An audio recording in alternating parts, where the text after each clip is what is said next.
आज हम लोग सीखेंगे ओम का नियम या ओम्स लॉ। ओम एक फिजिशियन थे। उन्होंने चालक में बहने वाली धारा I और चालक के सिरों का विभवांतर V के बीच में क्या संबंध है उसको ढूंढ करके निकाला और उसी संबंध को हम लोग कहते हैं ओम का नियम।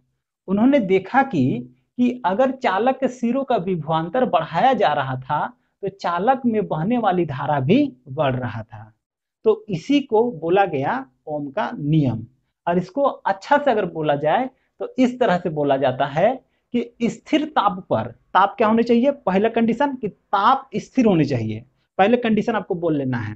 तो स्थिर ताप पर किसी चालक से बहने वाली धारा चालक के सिरों के विभवांतर के समानुपाती होती है। और समानुपाती का अर्थ ही होता है एक बढ़ेगा तो दूसरा भी बढ़ेगा।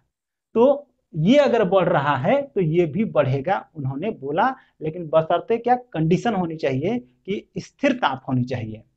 तो स्थिर ताप पर चालक में बहने वाली धारा इसके सिरों के विभवांतर के समानुपाती होती है। उसी को यहाँ पर लिखा गया है कि यदि चालक AB के सिरों का विभवांतर भी है, AB चालक इसका सिरों का विभवांतर भी है और उसमें बहने वाली धारा I है, बहने वाली धारा I है, तो I जो रहेगा ना, ये जो रहेगा ना वो इसके समानुपाती होगा। ये जो है वो इसका समानुपाती, इसको क्या पढ़ेंगे, समानुपाती पढ़ेंगे। और इसका मीनिंग होगा क्या कि ये बढ़ेगा तो ये भी बढ़ेगा। अब सुनिए, अगर ये समानुपाती इसका तो ये भी इसका समानुपाती होगा, तो इसलिए इसको हम लोग पलट दिए कि भी डायरेक्टली प्रोपोर्शनल I। इंग्लिश में समानुपाती को डायरेक्टली प्रोपोर्शनल कहा जाता है, इसलिए हम लोग इसको ऐसा भी पढ़ेंगे भी डायरेक्टली प्रोपोर्शनल टू I। अब एक चीज का जानकारी आप लोग को और होनी चाहिए, वो ये कि ये जो समानुपाती साइन है ना, या तो डायरेक्टली प्रोपोर्शनल है, इसको इक्वल टू में या तो बराबर में कन्वर्ट करने के लिए हम लोग को एक स्थिरांक देना पड़ता है, कोई अंक देना पड़ता है। जैसे पाई, पाई का वैल्यू क्या होता है, 22/7।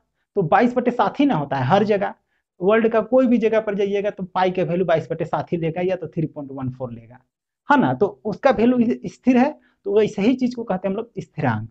तो इसको बराबर में कन्वर्ट करने के लिए एक स्थिरांक देना पड़ता है, और वो स्थिरांक हम लोग अपने तरफ से नहीं दे सकते हैं।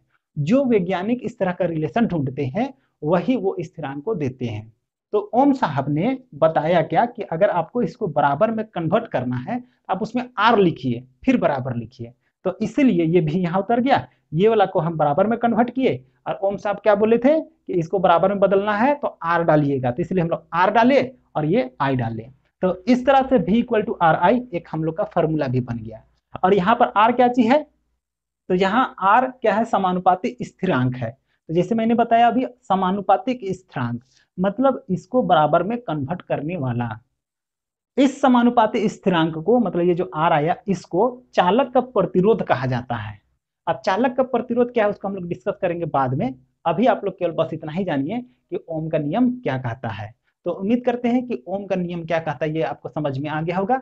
एक बार फिर से सुन लीजिए कि स्थिर ताप पर किसी चालक में बहने वाली धारा चालक के सिरों के विभवांतर के समानुपाती होती है।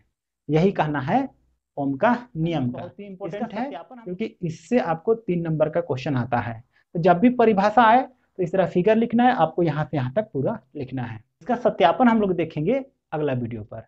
आज के लिए इस वीडियो पर इतना ही।